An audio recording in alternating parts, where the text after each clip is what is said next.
Oh, hello. My name is Salman Hamid, and I'm Assistant Professor of Integrated Science and Humanities at Hampshire College. I'm Kevin Anderson. I teach courses in film and anthropology at the University of Massachusetts, and this is Film Autopsy.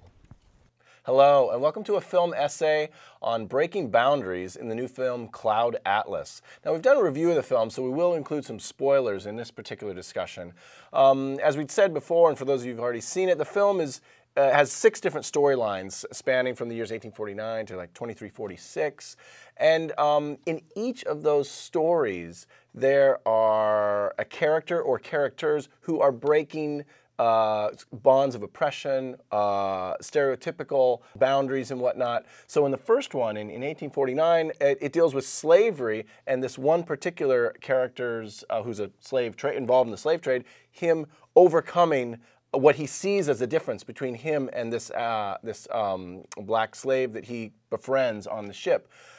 In the second story, taking place in 1936, revolves more around a homosexual character in that, and then there's a little bit of discussion about what's going on in Germany at the time. There's a reference to a Jewish character as well, and I think that's so it keeps on moving within those different boundaries. And we should mention, I mean, we are expecting that, or you might have seen the movies already, that these stories were not presented in a chronological manner. No. So unlike the book, which does have chronological order, here these things are merged in, and so in some sense, the breaking boundaries become a central theme. Yeah, it's a central theme, applicable in different, whether it's race, and there are different types, sexuality, and then gender in the 1970s, which I think 1973, where Halle Berry plays sort of like a female investigative journalist. And so here she's facing, and also alongside with that, a little bit about corporate or oil company overreach and things like that. So that is in there. And then Jim Broadbent and kind of ageism in that. So that's like the funniest. That I think is the funniest, most effective one. And so and that also it's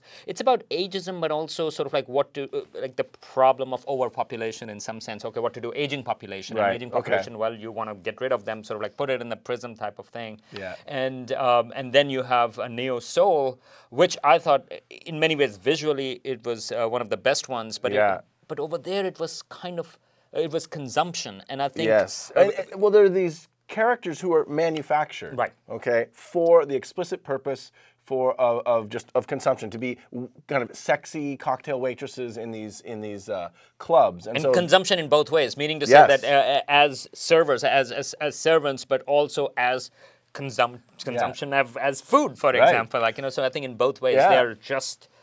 And in that one, it raises these questions about the notion of humanhood and identity, as well as I mean, like, is her love for this other character any less because she's forbidden to love because she's not a real human? And I think it is that particular theme that comes back to the closest to the Matrix, because that is going back, like that you have.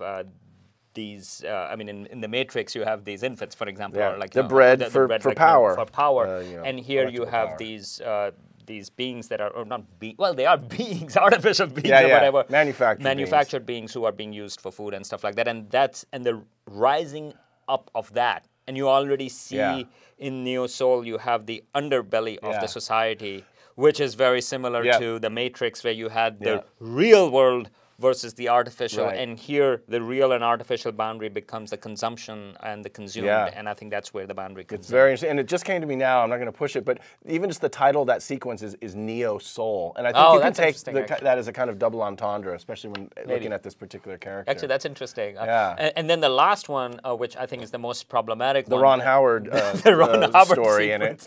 And that is with the native lifestyle, and it is reverting to native lifestyle. Post-apocalypse, I mean, way past some kind of apocalypse. These people are living off the land as So what are the boundaries in there?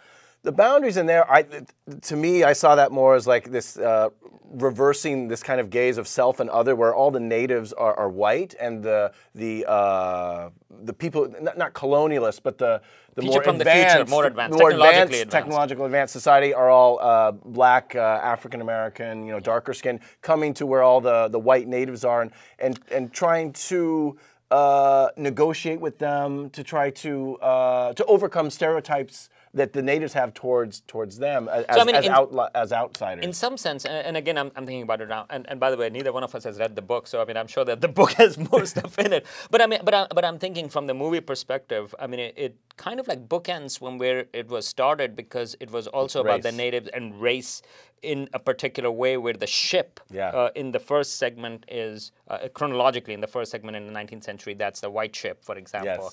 And so towards the end, the ship of the future, for example, is by blacks. And so in some sense, that's a nice symmetry to that. And then you have an extra Tom Hanks right at the end by the campfire, and you go like, oh my God, shoot me. But overall, so those are interesting things. Now, one movie that I was thinking about it, because a lot of the characters are the same actors play different characters across these times. And one thing I kind of found a little confusing also, because they were not playing the same moral matrices. So, for example, I mean, it's not like a good guy would turn out to be a good guy, but they were sort of like all mixed in. Except Hugo Weaving is always a bad guy. And I loved his Tom Waits impersonation in the last one. But except like one of, and that's an interesting, apart from this authority business, you also have these bending of races and gender and sexualities within those actors. And I thought that was interesting, especially with the experience of Lana Wachowski. I mean, I think that really addresses that. I don't know which segments were directed by her. Right, but I think that, I mean, since Lana Wachowski, who had formerly been Larry Wachowski, has gone to this, gender identification transformation. I mean, that's something that it's not a heavy hand over the film, but I think there's some consistency here with a film that's about breaking boundaries, breaking stereotypes, transcending what are the perceived limitations of humans, whether it's physical or emotional or intellectual. I think there's definitely some consistency there. And the film is, the end credits are, written and directed by Lana Wachowski, Tom Tykwer, and Andy Wachowski. So it's kind of all three. And same with directing, so writing and directing is all by three. The one movie that it reminded me a little bit was The Fountain. So that was by Darren Aronofsky, and where it is also in three very different time sequences. I think one was Spanish Inquisition, Spanish era. The second one was in the present, and the third one was way in the future, where people are in bubbles or out one person out in outer space. Shaved heads. And Hugh Jackman plays, for example, this. He and Rachel Weisz play the same kind of characters. And I thought that was also when I felt it, they had some problems with that. But overall, I thought that was a really ambitious film. Yes. And it did. Okay, so if we're gonna, I mean, I agree.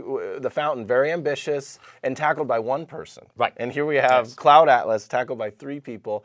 Which one do you think? Okay, equally ambitious. Which one do you think was more successful? Like really delivers. I liked actually The Fountain better than the Cloud Atlas. I mean, I found underneath Message, for example, to Cloud Atlas kind of like a little hokey. I mean, a lot of good stuff in it, but ultimately it's a little hokey. Whereas The Fountain, I thought it was a grand effort to show how we deal with mortality. That was the whole thing. How do we deal with death? Did it work? No, not necessarily, but I thought that was a heavier topic. And the way Darren Aronofsky's other films have come out, I mean, I have deep appreciation for I mean, even when he fails, I think he's trying to do something. So in that sense, I really appreciate. He means well. I like Darren Aronofsky. No, I do too. Well, Cloud Atlas and The Fountain, I mean, I think they're both equally engaging while you're.